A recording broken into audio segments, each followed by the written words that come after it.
I was recently reading the numbers for murders in Chicago over the 4th of July weekend, and as has become the unfortunate norm, the numbers were quite high. As has also become an unfortunate norm, there were countless obnoxious tweets and article comments asking, "Where is Black Lives Matter?" and citing the racist construct of black on black crime.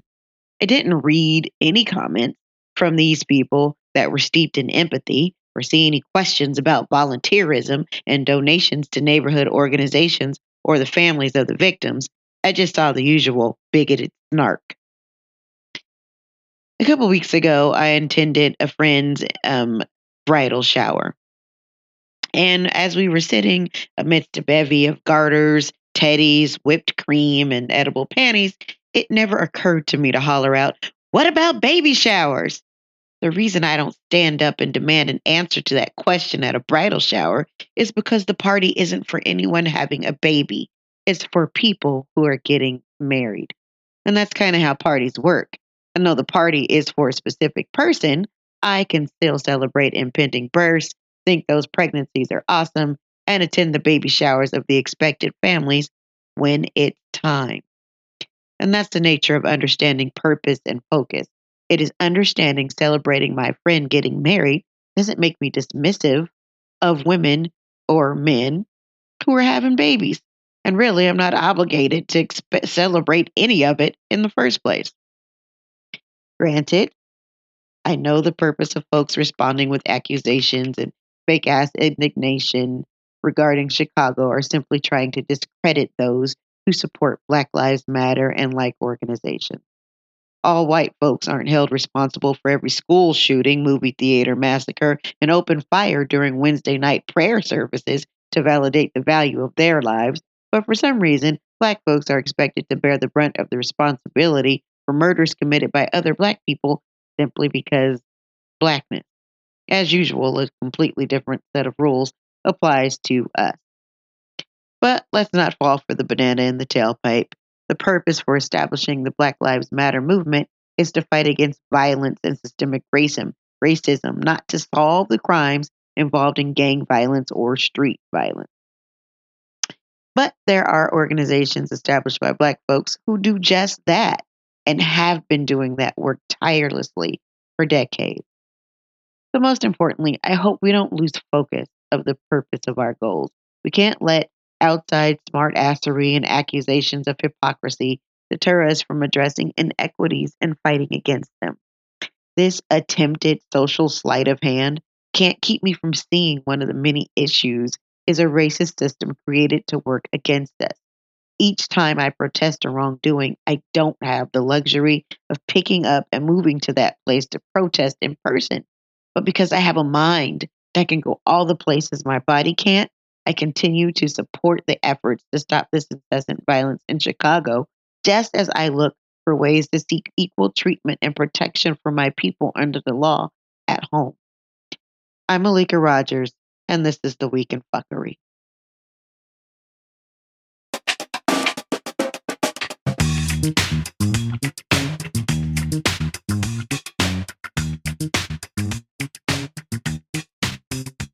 Thank you for tuning to Tackling Tomfoolery. I'm Malika Rogers. I'm Frenzy Moore. And I'm A.M. Lewis. And a little into our main topic, we are going to have our producer, Brendan Inman, participating in our discussion and giving a little perspective from his end. So I guess we're going to start off with our highs and lows. Checking out the fellas, the highs and lows. I don't know that I have exactly prepared highs and lows today. The low for me was last night spraining my ankle after falling down the stairs. So not amazing. That was a low, and it actually feels a little better today than it did yesterday, which is better than nothing. But it was a low, and frankly, I'm too old to be falling down shit. So hashtag Martell. Right? Yeah, I didn't appreciate it. And I did not, fortunately, go out like Eddie Murphy's auntie when she fell down. Oh, Lord, damn it, Jesus. Oh, Lord, damn it. Yeah, shout out to A-Money at her name. Fortunately, that's not me. It was just, but it was a lot of boom and not the kind that is in music that I Oh, like. Jesus. So anyway, I could Or even cars. scream out. No. The cars that go boom. No, it wasn't like that either. I guess I was as cool as anybody could be, falling down 2 or 3 stairs, twisting an ankle. So anyway, that was the low. High. Well, I don't know if it was the high of the week, but it was funny to me when Black Twitter took to Umar Johnson this week and him and his questionable credentials, academic credentials. And someone's tweet was like, "Hold on, I'll be right back. I have to go down to the 7-Eleven to renew my doctorate degree." And so, anyway, anything that razzes that man and talks about how questionable and ridiculous he is funny to me. Yeah, I like it. This week especially, it was hilarious with people making fun of him and his doctorate that no one can seem to substantiate, including him. So maybe I should rewind the show, start over, and thank you for tuning in to Tackling Tomfoolery. I am your host, Dr. Malika Rogers. Because why not? Right, and I'm here with doctors A.M. Lewis, Francie Moore, and our producer, Dr. Bren. I beg your pardon. I beg your pardon. I'm going to go Omarosa and be the honorable. Thank you very much. Oh, Want to be the honorable? I don't know, because if we say you're the honorable, then that implies you didn't earn it. Somebody just gave it to you. You have to lie like Umar and just be like, "I got one," even though there's no proof that you went to anybody's school to get it. I want somebody to be the esteemed doctor. Maybe you could be the esteemed doctor. I like that. Francie. That way, Francie, we can imply that you really did go to school for a doctorate degree, even if you did not. And then you can renew it whenever whenever people start questioning you about it. You can just renew it. I don't know where that takes place. I don't know.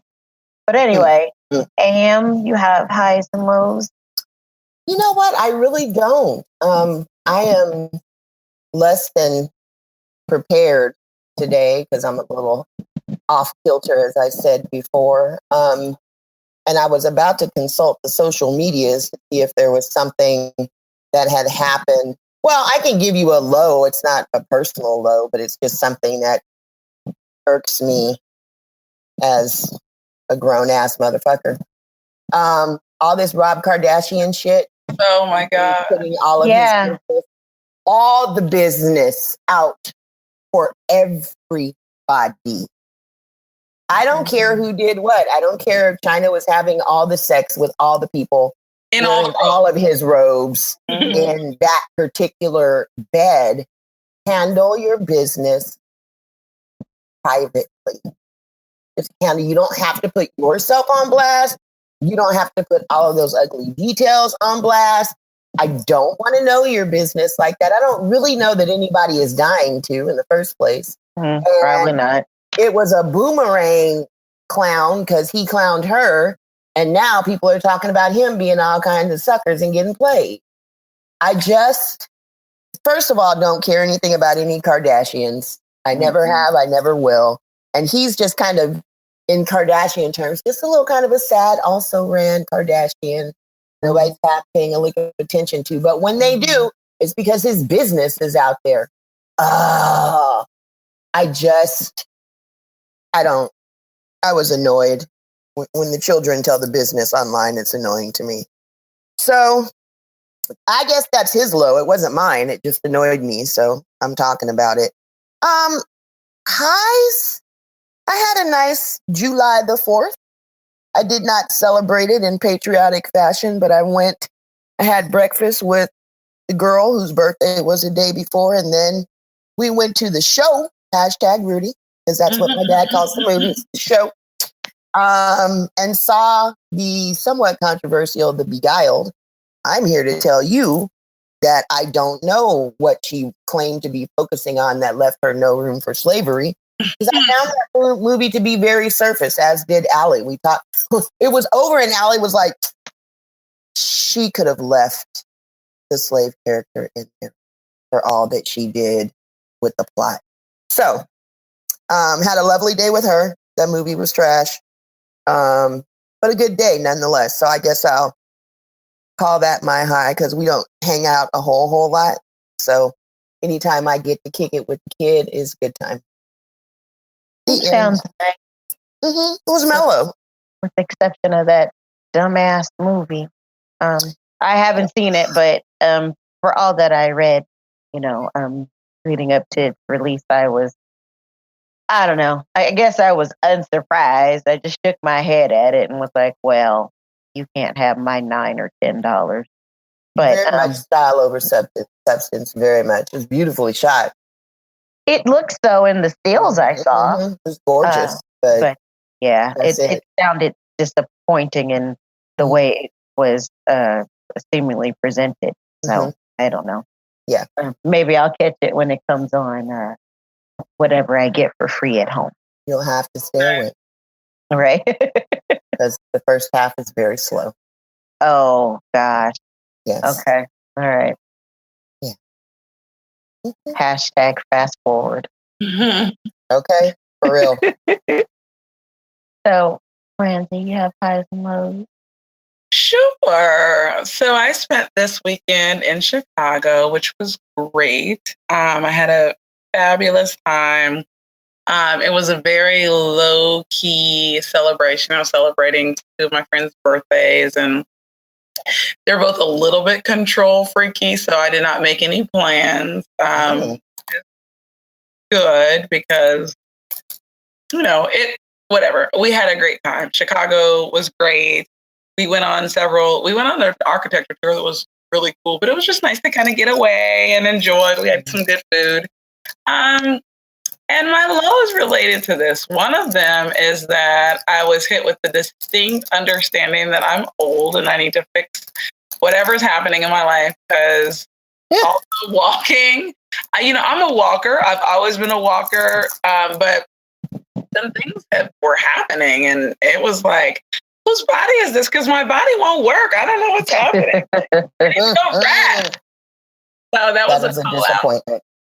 But also the people. And I just want to say that, I've talked several times about how post-Trump, I sometimes have a hard time in big crowds of the people.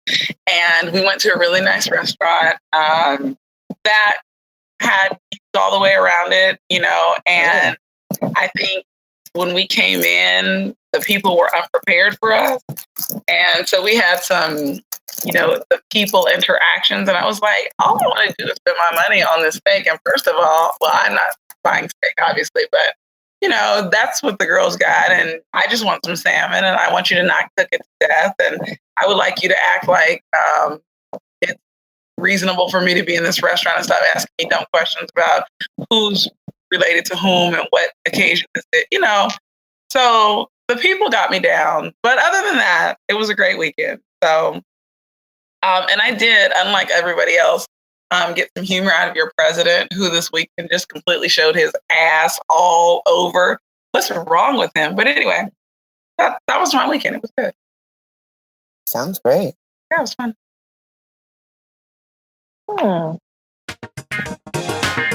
Hey, fellow tacklers. We thank you so much for listening to our show. If you're interested in supporting us, we would be ever so grateful. You can donate to the Tackling Tomfoolery podcast at patreon.com/Tackling Tomfoolery. In the news, whatever that means, because in the news could be like World Star, it could be like CNN, right? But lately, there's been a lot of conversation I've seen in social media and in articles, and I guess some news programming. The conversation about cultural appropriation. It's an ongoing conversation. And so today we're going to be talking about appropriation versus appreciation. And obviously, those are two different things, but sometimes I find it is difficult to tell the difference between the two, and often that difference seems to be subjective. So what kicked it off for me was there was an article written about Bruno Mars and the appropriation of Black music. And it was written by Darren W. Jackson. I came across it on watercoolerconvos.com. There'll be a link. I don't think I've ever read anything from this site. But anyway, the writer goes in depth about why it is felt Bruno Mars is, an appropriator of Black culture, Black music, whatever. And there are several different paragraphs in the piece that kind of speak to it. So in response to this, there was a lot of conversation on Black Twitter, and people were in all different sort of camps. Like there are people who were like, I totally agree. He's robbing Black people of their culture and he's exploiting it. He's making all this money, and it's disrespectful. And then there were other people who were like, I don't know how anybody could say that about him because he acknowledges sort of the Black influence in his music. And so because he represents that and is upfront and honest, it can't possibly be appropriation. This is just how this man sounds when he sings, and this is the kind of music he happens to like make. And then other people were like, well, aren't we claiming him as Black because he's partly Puerto Rican and a lot of Puerto Rican people are Black, and so therefore that makes him Black. And so this shouldn't even be a conversation because he's Black like the rest of us. And then there are those arguing, no, he's not Black, despite the fact this man has never said Black. So I'm not exactly sure how that argument works. But this is what led to me wanting to have the conversation. And there are a myriad of other examples, some of which we're definitely going to discuss today. So, as I mentioned earlier, with us today is our producer, Bren Inman, who I think, as we've made it abundantly clear over the seasons, is a white guy. So extremely white. As white as it's possible to be. Whatever that means. Yeah, exactly. Just that. That's because he's not using his pimp voice. He has one. We've heard. Yes, we have. Alicia. So there is that.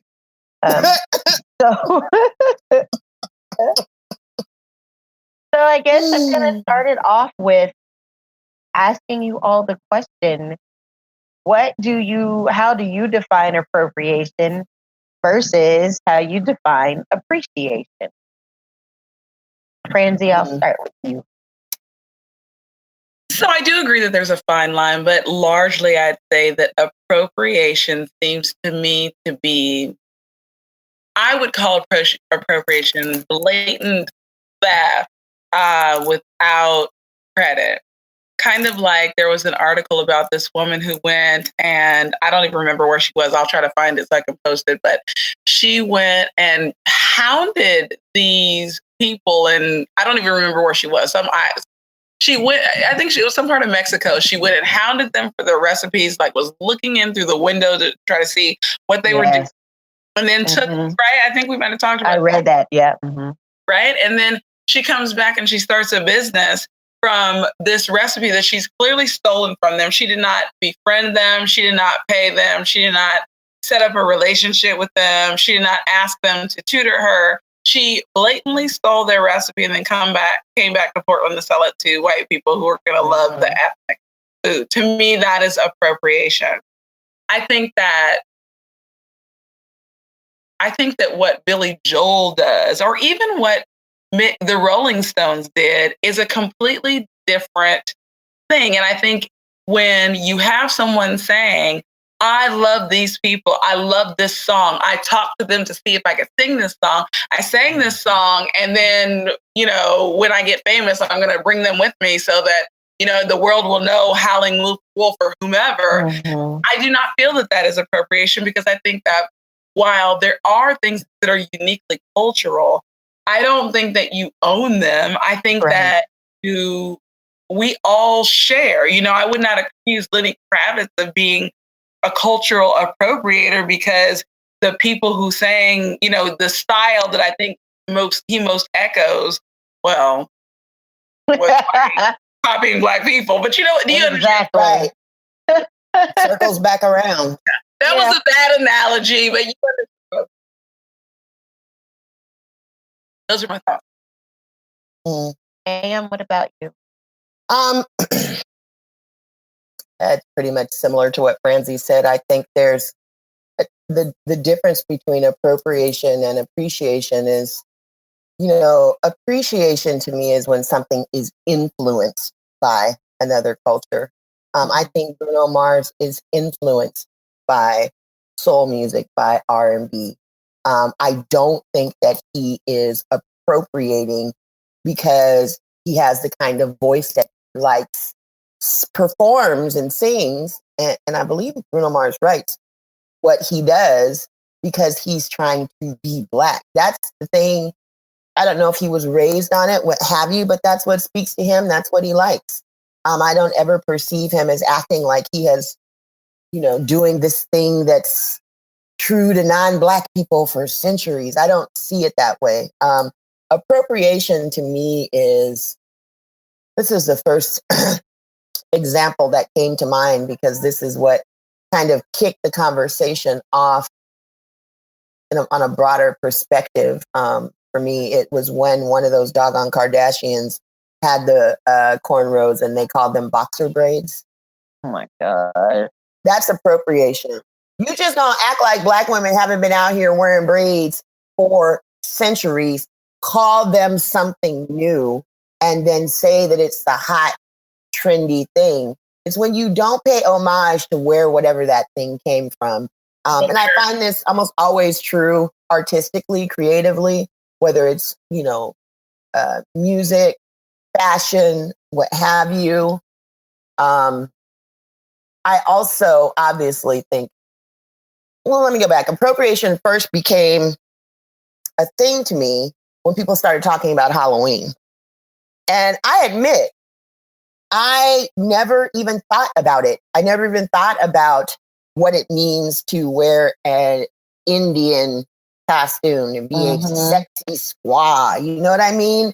I hadn't thought about what it meant to wear, to be a geisha. And I never thought about Gwen Stefani when she was going through her Harajuku girl's phase. But all of those things obviously are appropriation. It's when you put on somebody else's real shit as a costume, then that's appropriation. Other things, not quite, where the lines aren't quite that drawn. Or like I said, you're just paying homage or you've clearly been influenced by some stuff. You go and give credit to those things, or you make it obvious that you appreciate those things, those aspects of that other culture. That is appreciation to me. I don't know if that was clear. I don't know, but that's my answer. I like it.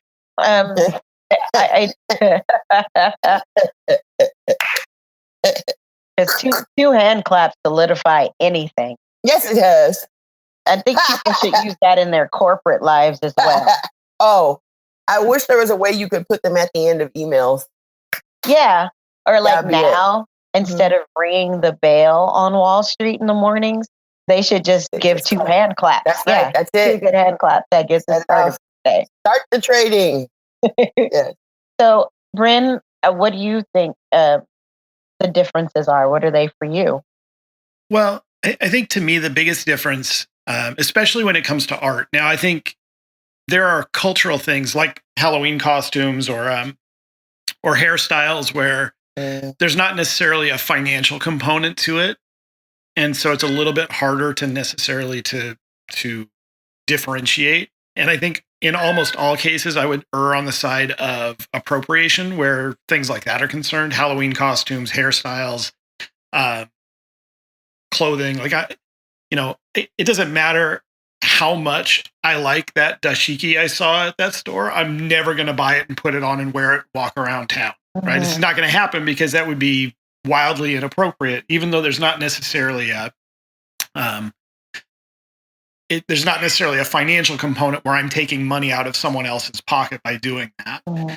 Where art is concerned, I think that's where there's a real easy way to delineate between appreciation and appropriation. And Francie brought up, the Rolling Stones or Billy Joel, and the perfect counterpoint in my mind to that is someone like Led Zeppelin.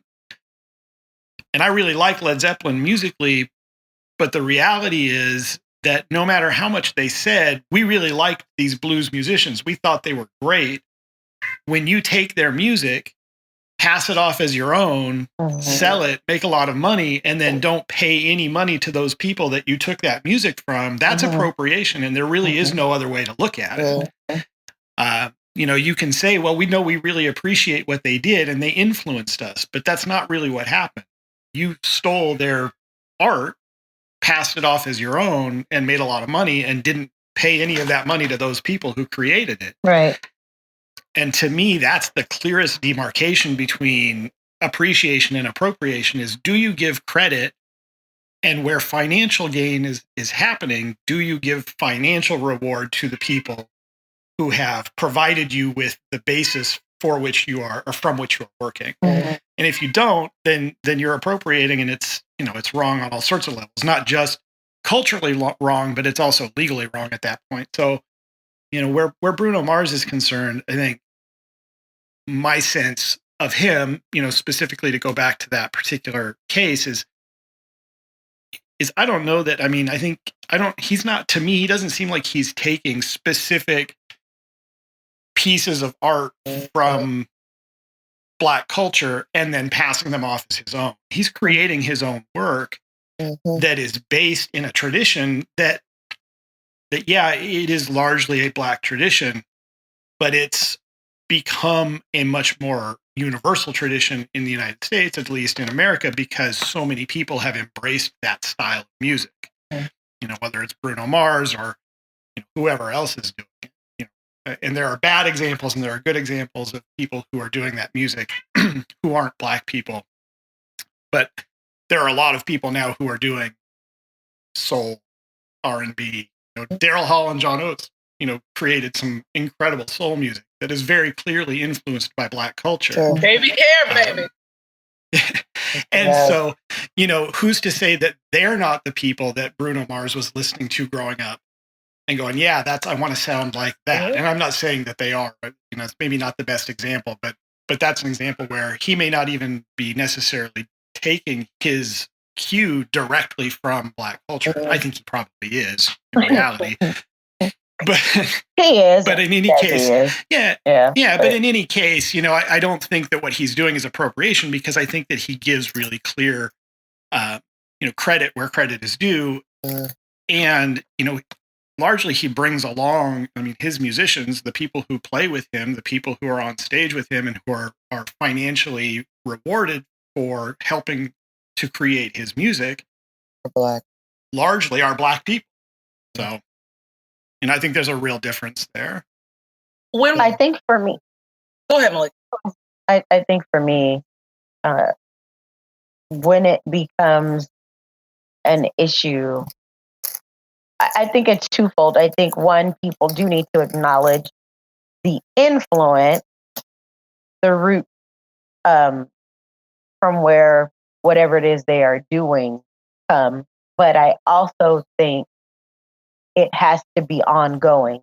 It cannot just be, I say the one time, oh, well, this Mexican food restaurant I opened was influenced by my trip to wherever, and leave it at that. I feel like I have to regularly acknowledge it. I don't have to apologize that my food tastes good or people like my restaurant, but I have to consistently acknowledge the root. And I do think in some way what I do also needs to benefit the people I took it from, I borrowed it from, I was influenced by, whatever. So if as a music artist, if someone like Bruno just said, oh, well, yeah, this is totally, influenced by a lot of Black music. Yeah, what I do, totally.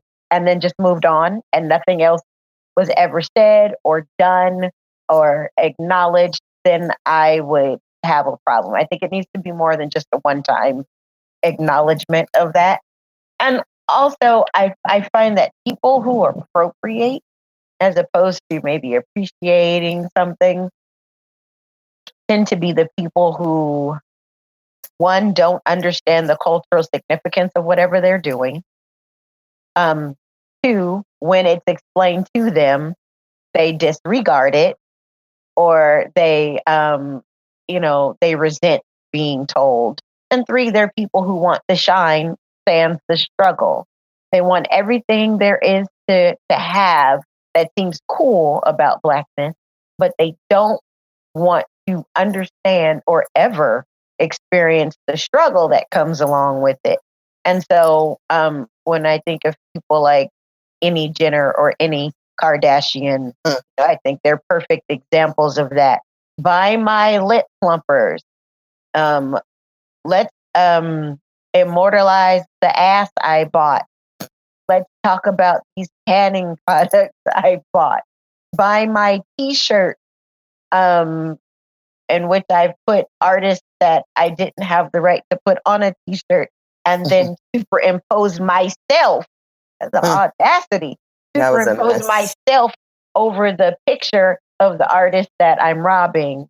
Buy this t-shirt and make me all this money.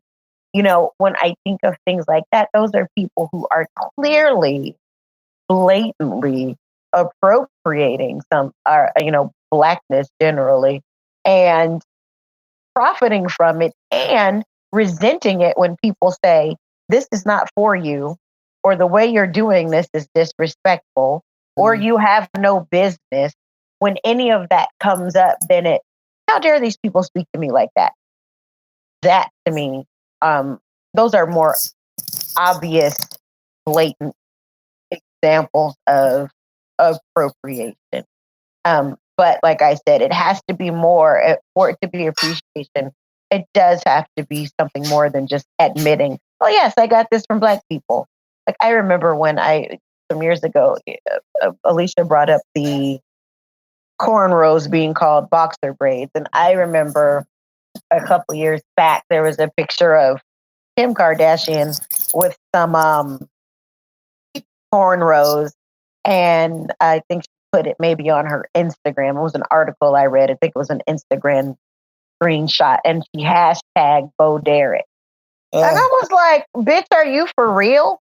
Because where do you think Bo Derek got that? And I remember vividly as a child when that film came out. What was it, 10? When the film came out, I remember, I was a kid, but I remember my mom being hot. She was livid. And she's like, they keep talking about this white woman like she didn't get this from us. There's no acknowledgement of where it came from. They're acting like she's popularized the look that we have been walking around with for centuries, not just decades, centuries. And she was so appalled. And, as a kid, all I cared about was toys. So I really didn't get her irritation until I got a little bit older and could see that once again, it was like, shine, stand, struggle. I'm going to steal everything I can from you without crediting you and without even understanding what you have to go through as a person. I'm just going to rob everything good I think you have. So that, kind of how I was looking for it. What were you saying, Nancy? Well, I was going to say, I think that the conversation becomes a little more interesting when you start talking about someone like Kehinde Wiley, who is the guy who he's the portraitist who poses modern, typically Black and brown, usually men, in a style that kind of evokes classic portraiture.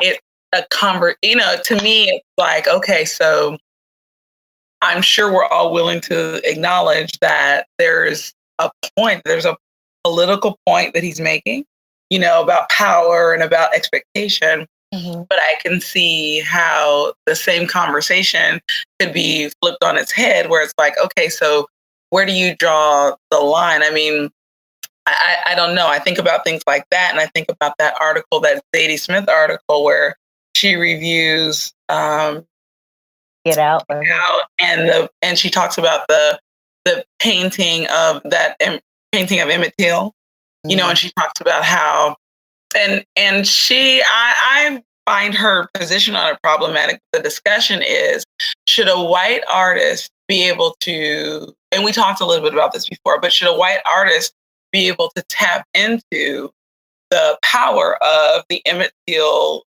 funeral picture? And so my question is, once you bring something to the world, doesn't it become the world? You know, and so when you have, even if you disagree with the artistic take on it, don't you, when you're introducing it, don't you give someone license to say, here's my take on it? Yeah. You know what? So I think that's interesting. I think the question you asked is, you know,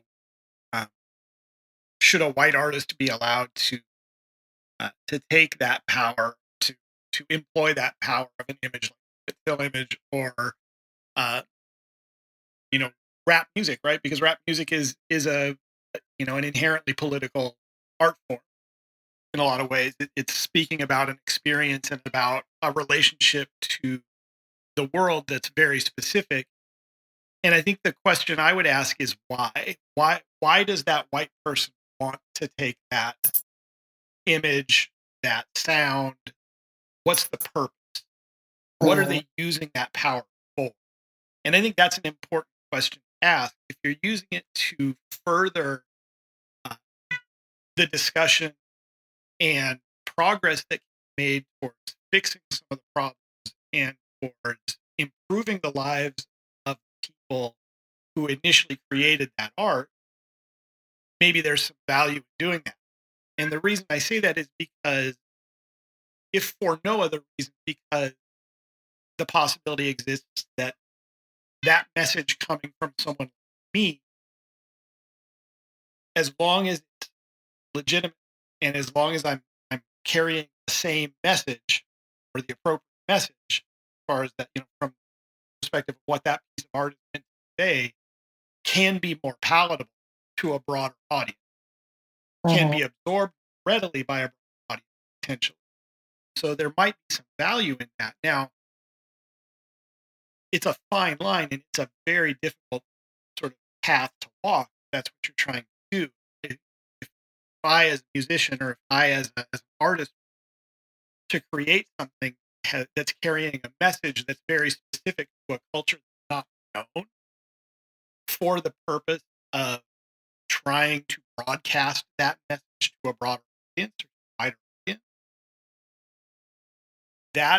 that's a path that's fraught with potential peril. Because I don't necessarily have the tools to convey that message as well as someone else, even if I have the ability to reach more people. And I do think there are lots of artists who live in a political domain. However, art essentially is talking about what, you know, giving expression to what moves and has touched you. And so to me, once something becomes part of the big sphere, then it becomes a conversation. And I might disagree with what you're saying in the conversation, but I don't feel like I have the right to say, you may not create art that hurts me or touches me in a place that.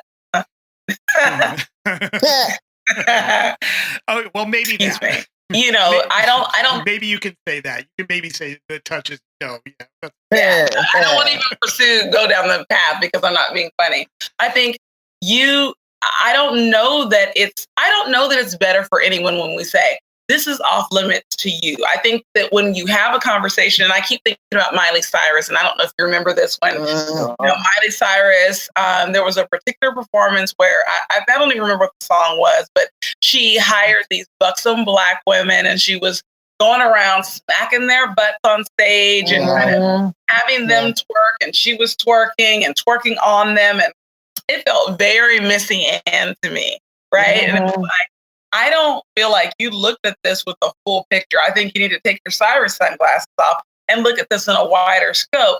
But I don't think that I don't think that means that she shouldn't have access to twerking. I mean, it's now public property, right? So it's now part of the whole world conversation. And then she produces something, or she creates this visual that then to me needs to be addressed, because then you can say, here are the shortcomings of that. I definitely don't think Black people have a patent on certain things, whether it's soulfulness in singing or specific subject matter in art and painting or sculpting or whatever, or even in the way people dance, or we don't have a patent on rhythm or good singing or food that actually has salt on it. I mean, we have no, because Tom Colicchio will tell you it's an important part of any food. So I don't think we necessarily have a patent on that in general. And which is why I think it speaks to the difference between, sometimes it's appreciation, sometimes it's appropriation, and sometimes people are actually just who they are, and it has nothing to do with being influenced by Black people or Latino people or whatever it is people are doing. For example, someone like Bruno Mars, for example, I mean, his voice is his voice, right? Mm-hmm. So even if he was singing, some little pop tune, it would still be somewhat soulful, because that is just the sound that comes out when he sings. I don't have a patent on that as a Black woman. There's no patent on soul. So I don't think, I think Miley Cyrus is an issue in a lot of ways. But as far as her being on stage doing what she calls twerking, I don't want to call it that, because that's not what it looks like to me. But when she's doing that, I'm not bothered by it. I don't feel like, well, only Black people can twerk. Well, no, it's just ass shaking. People have been shaking their asses for as long as there have been people with asses, however much ass you may have or not have. So it's not that bothers me. But like you were saying, Francie, for me, it was an issue of when she had those women on stage, it felt super exploitive, and I didn't like it, and I was irritated by it, and I fussed a lot about it. I resented it. I didn't appreciate that shit at all. Just as I don't appreciate her sort of recent comment about, I'm not really into the rap anymore and blah, blah, blah. Yeah. Now that I've made all the dollars I could possibly make off trying to exploit Black culture, I'm just going to tap into my whiteness, my mediocrity, my middle of the roadness, and use that to make money. So that kind of stuff on my nerves. But I don't think Black people necessarily have a patent on, a lot of the things that make us mad.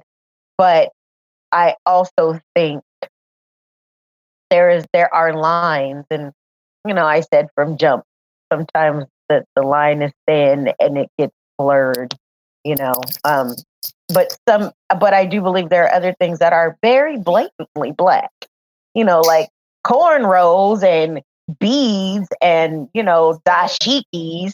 That's very blatantly Black, So if if you're trying to come through with that, you stop it. Stop it. If you're not going to acknowledge where that came from, discuss why you think you're doing that or why it means something to you to do it, then don't do that. Don't do that. But when it comes to other things, and then I do think something like twerking is part of public domain. It's just dancing. Now, if she was out here doing some kind of tribal shit that she saw when she took a trip to Kenya, that'd be a very different story to me. But something like twerking, I don't care. I mean, it looks a mess when she does it, but whatever. I don't care about that. But I do care when I see someone trying their hardest to be us, to do us, whatever they think that is, and then trying to pass it off as something they somehow came up with on their own. Yeah. That's different. And not wanting to acknowledge the history of something and the cultural significance of something. and then I have a problem. But just if a white guy like Daryl Hall sings a song and it's soulful, I'm not bothered by that. That's what comes out of his mouth when he sings. I'm not. I don't feel like. Yeah, I don't look at that as, oh, you thief. That's how he sounds. That's how I feel about Bruno. That's how he sounds. That's his voice. I was thinking, you remember when, I think it was around Super Bowl, not this last year, but whatever Super Bowl, Coldplay and Beyonce were in, and they had that song, and Beyonce, they were in India, and Beyonce was in all of the saris and the hennas and the whatnot. I actually, embarrassingly, didn't even think twice about it at first. I was like, oh, the colors in this video are beautiful. And then it wasn't until later, I think I read something, they're like, cultural appropriation. And I was like, oh, shoot. Oh. And I just thought it was interesting the way I just gave her license simply because she wasn't white. You know what I mean? And how I had to really think in broader terms, because appropriation is appropriation. I tend to think of it in a very, initially in a very narrow, because I'm Black. But thinking about it as it relates to other cultures is important too. And realizing that we can appropriate from other cultures was kind of I won't say a revelation, but it was an interesting thing to be reminded about, frankly, to be reminded of, and to be careful of and respectful of. This is why you won't catch me in a sombrero on Cinco de Mayo or some other rocking a serape or, whatever it is. I might drink a margarita though, but that's different. That's exactly. Culture is definitely not a costume. Well, that makes me think of, there was an article in The Atlantic a while ago that was talking about how there was an event that was about China, and Rihanna chose to wear a dress designed by a Chinese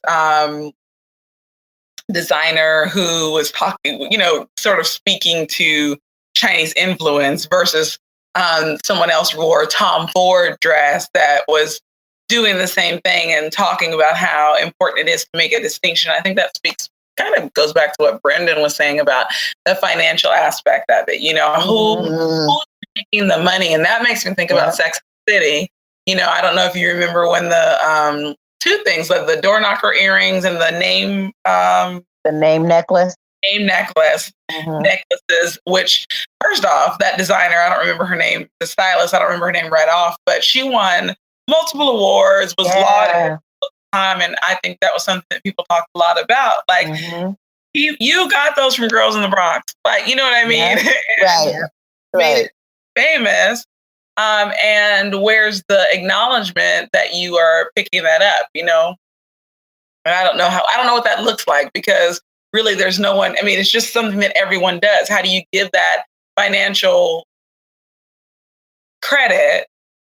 Especially when high-end designers are like, "Oh, you guys want that? I'll make it, and I'll charge you $300 for it." It's so funny. I had a name necklace long before there was a Sex and the City that I got made from a street vendor in Berkeley, and I the things that they sort of took from the Black culture and subcultures in New York and put in that show. It's always interesting to me because it was like one of the whitest shows that's ever been on TV. And though I had fun watching it from time to time, I regularly would be like, so the only Black people y'all gonna have on are the men that you occasionally like to fuck? Really? Like, there's no Black women. And I do feel like it could have been acknowledged in the script some kind of way, without it being, preachy or obvious or anything like that. I think there could have been acknowledgement of it, but everybody on that show was constantly poo-pooing anything that came from the Bronx or anything that came out of Brooklyn. anything that came out of Queens, if it wasn't about Manhattan, it, that those characters weren't having it unless it was the men or the jewelry or the clothes, So there is often I don't know, a way where people will poo-poo a culture, but steadily steal from it when it suits them. Right. So my real question is, what's the cost? What this became a huge issue, and people on all sides were really upset, right? Like, you heard people acting like Bruno was their baby brother, Bren. Yes. But you also heard people acting like he was Elvis, and I don't think either one of those things are true. And right. The whole time I was thinking, I've never heard anybody get mad at Morris Day because essentially he just made Benny Prince music, but that's neither here nor there. But I Prince sanctioned, though, I know. Yeah, and there was music a lot of times that Prince made for him. Bro, that's true. But you understand my point. Yes. Right? You're you're not your own. This is clearly just you as an arm. Totally. Like, you're not even like Wendy and Lisa, who are writing their own. I mean, we saw in the movie how they tried to give him their demo, and he really resisted. But I guess my real question is, we focus so much on it, we talk so much about it, and it's like, why are we? Sometimes I feel like maybe I'm just not down enough, because it's like, well, I don't want to argue about Bruno Mars. Bruno Mars makes what I think is good music in the tradition of a la karaoke, bands that I have liked before. Whereas, and I'm not hating on Yachty, I'm just saying there's there could be a whole conversation about new music that's coming out that's really in its own tradition that I would never talk to anybody about because it's not worth my time. You know what I mean? Right. I mean, when you talk about the cost, are you talking about the cost to the artist or the celebrity who's appropriating? Are you talking about the cost to the people who are sort of the victims of the theft, of the disregard or disrespect or whatever, diminishing of their culture? Yeah. Are you talking about the cost to everyone who might be a consumer of that product or that sound or, whatever? I think the question is, who does it affect, right? So it could be one or all of those. It's kind of like, I get why people were upset with Madonna with Vogue, but I also, right? And so it's like, you watch Paris is Burning and you're like, oh, sure. Madonna had nothing on, right. happening. But at the same time, now Madonna does a lot of appropriation, right? Like she does a lot of all kinds of crazy things. But I will say in Vogue, at no point in time did she pretend like, oh, I came up with this on my own. You know what I mean? Sure. Like, put people in the video, she's she like, did. Right? And so to me, it's like, well, why are you mad? Because she brought this thing to the surface that really you're excited about, and it increased interest in what you're doing, because she made money, and did it enable you to make money in some ways? And did it cost you? Because would you have gotten play otherwise? I mean, I guess that's what I'm saying. Yeah. I think for something like, Vogue's a great example of, I don't feel like there was necessarily a cost. There was a profit to me using that example, for sure. I think there are other times, though, where I guess it works to the detriment of those being exploited. Like, I don't know, someone like Miley in that raggedy ass performance with all those Black women. Yeah. Then the cost is to them. And to me, I felt like it cost me something, even though I was not on that stage. I don't know Miley Cyrus, but just as a Black woman, a Black person, I was resentful. So I felt like it came at a cost to me. But when it comes to someone like Bruno, I don't feel like it's costing me anything. I've lost nothing. I've lost no part of my culture he's not taking any money from anyone who looks like me, as far as I know. If anything, he's making money for people who look like me, in addition to making himself some money. So I'm not really mad at that. But then I go to someone like any of those Kardashian dinner people types, and then I'm like, okay, that is at a cost to me. So I guess, there are times where there is no cost for those being exploited, and sometimes there's a come up for those who are being appreciated as opposed to appropriated. And then there are other times where I would imagine it might cost the person who's doing the appreciating, because people might not be so receptive to what they're doing. They might get some blowback from their own people. Why do you want to make that kind of music? Isn't that something that Black people make? Or isn't that music like what, I don't know, isn't that like Mexican music or whatever it is they might be doing? Sometimes there is that where they just really love and appreciate something, and they want to make something in that vein, and then they do it, and their own people are like, ew, why would you want to do that? Bren, as somebody who is, finds yourself getting into hip hop, do you ever get any pushback from other white people of, ew, that's Black music? Or what do you think you are, a Black guy? Do you ever get that from white people? I'm curious about that too.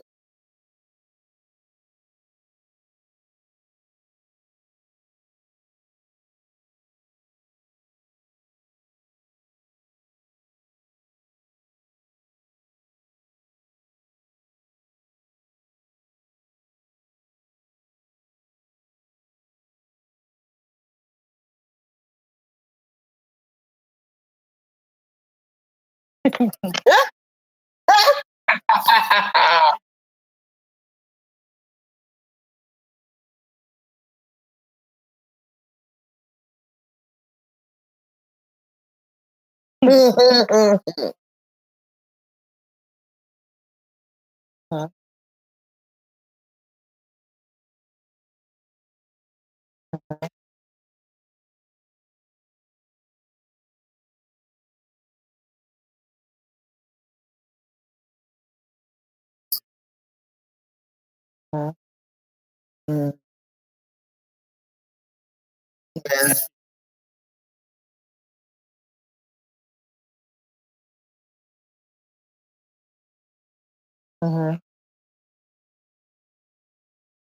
Yeah.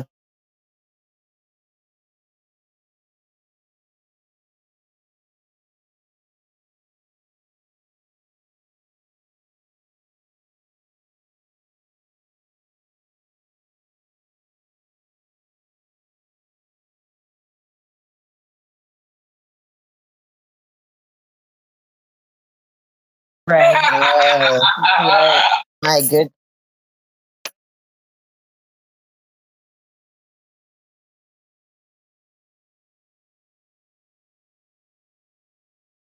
Mm-hmm.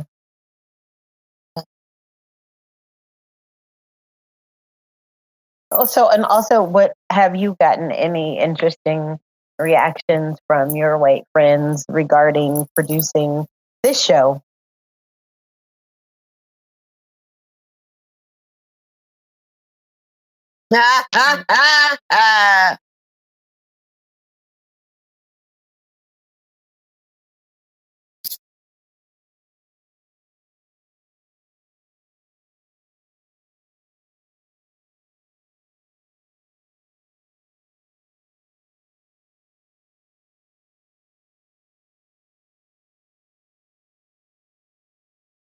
Mm.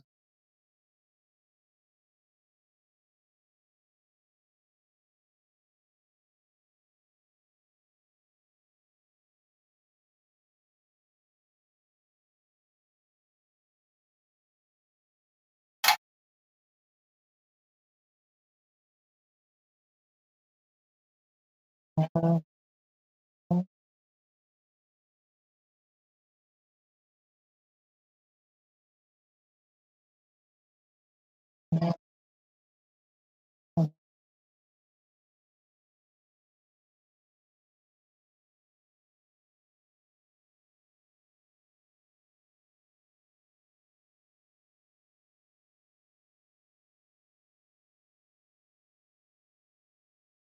Mhm.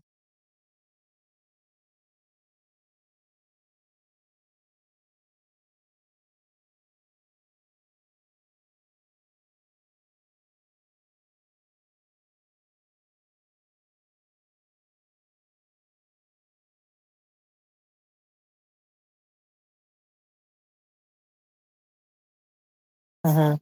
Brent, I'm curious if you've ever had on listening to the show a reaction. Like I have a friend Flan who's like, he sent me a text that was like, "Oh, sometimes I have to listen and kind of check my perspective." Do you ever have a moment where you're like, "Well, wait a minute"?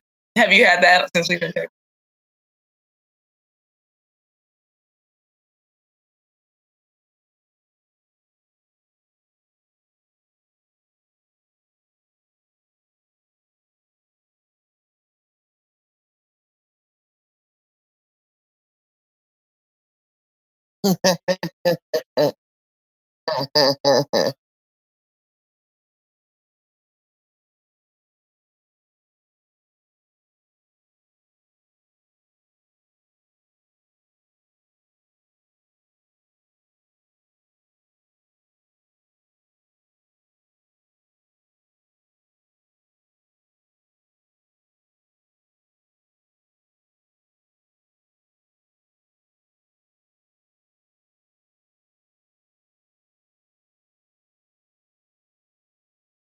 Mhm.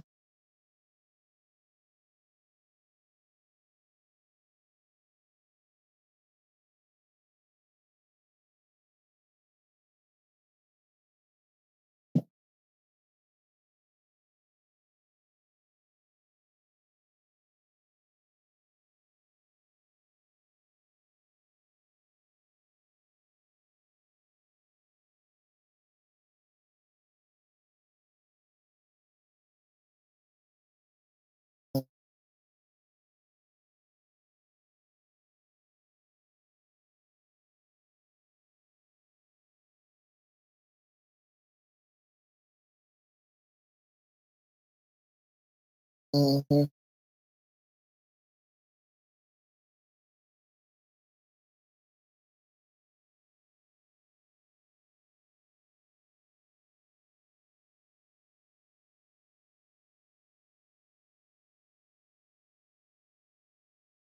Right.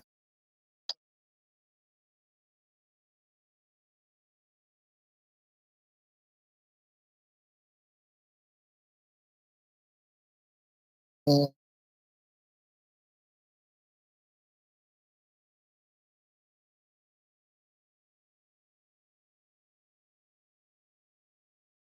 Mhm. Well, Bren, I thank you for participating in this conversation today and Yeah. providing a little bit of perspective, a little bit of white perspective. Ha, ha, ha, ha, Conversation. ha.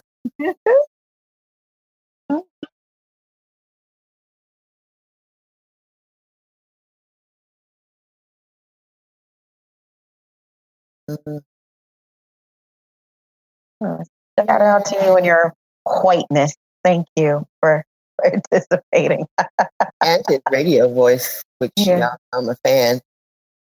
So we're gonna get into some shouts out. Um, Bryn, do you have a shout out for the people? Ha, ha. I like it. Wait, coming back. Ha, ha, Come back to ha, you. ha, ha. AM, do you have a shout out?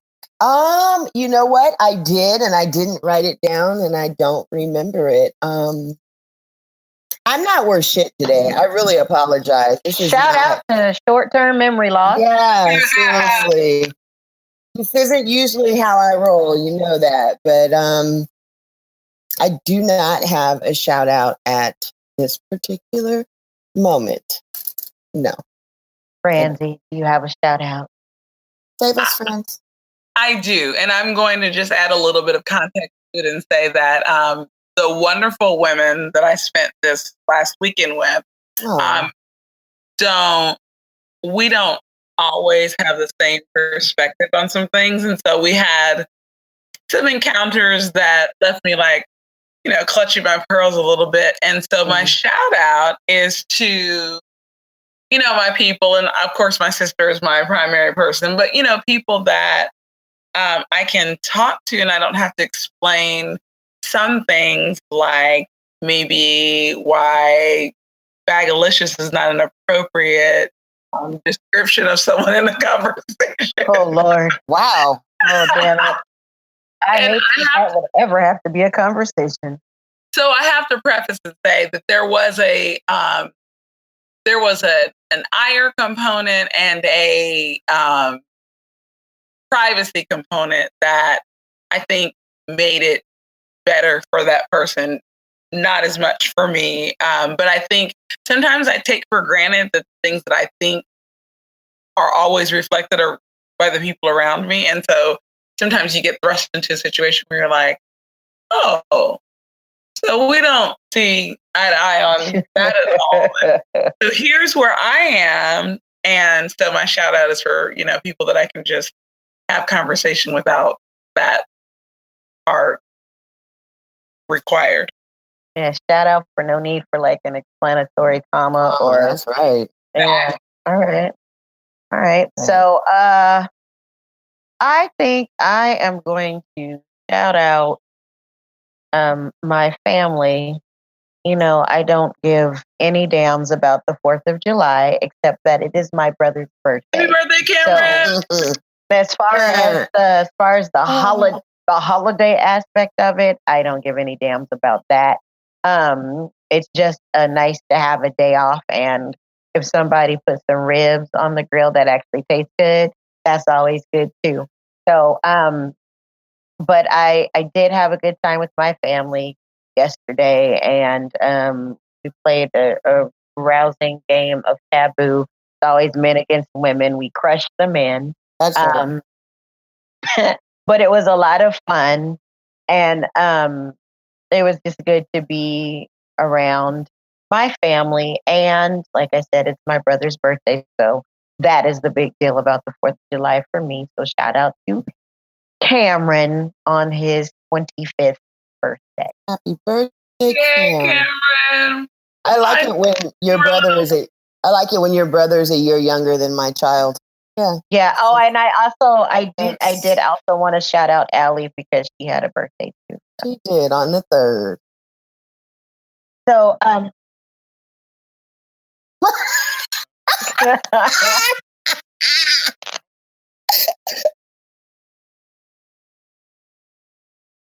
Wow.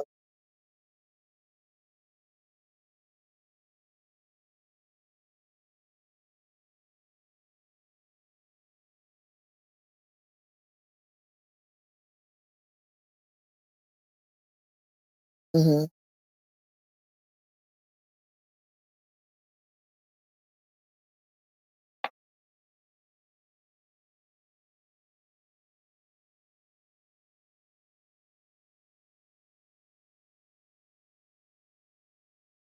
That's a mashup. shout out to Chuck D and M. All right. Right. So I remember I don't have so much of a shout out as I do kind of an editorial note to one of our other shows. The show that we did, of course, it's me. I don't remember the title, but where I referred to Tim Wise, and then we had a whole conversation about his place in.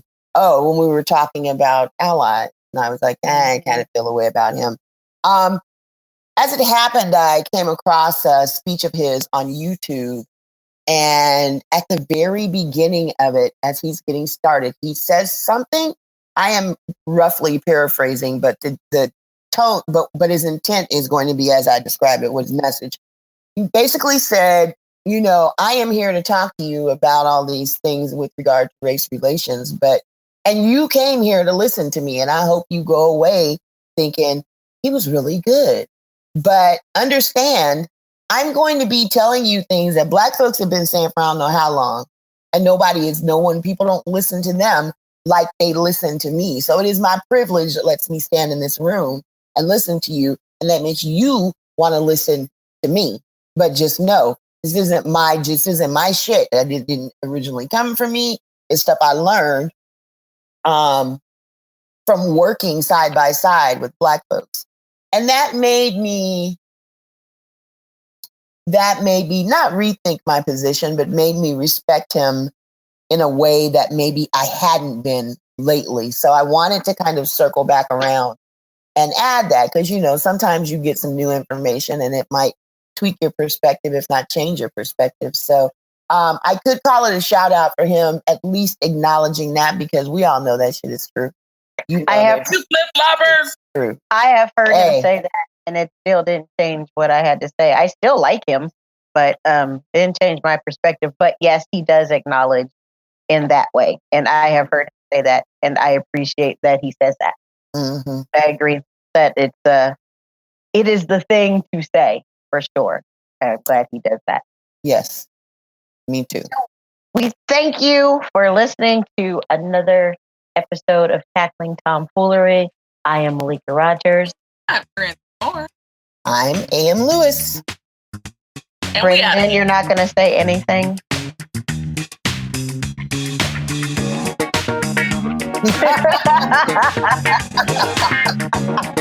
Peace out. Bye. Tackling Tomfoolery is produced by Bren Inman for Evergreen Talent Collective. For more information, find us on the web at www.tacklingtomfoolery.com, on Facebook at Tackling Tomfoolery, and on Twitter and Instagram. Subscribe to the podcast on iTunes, Stitcher, or SoundCloud, and make sure you rate and review the show, as that helps people find us. If you'd like to contact the show, email us at tacklingtomfoolery@gmail.com or leave us a voicemail at 916-573-1065. Let us know what tomfoolery you're tackling. Thank you for listening, and we'll talk to you soon.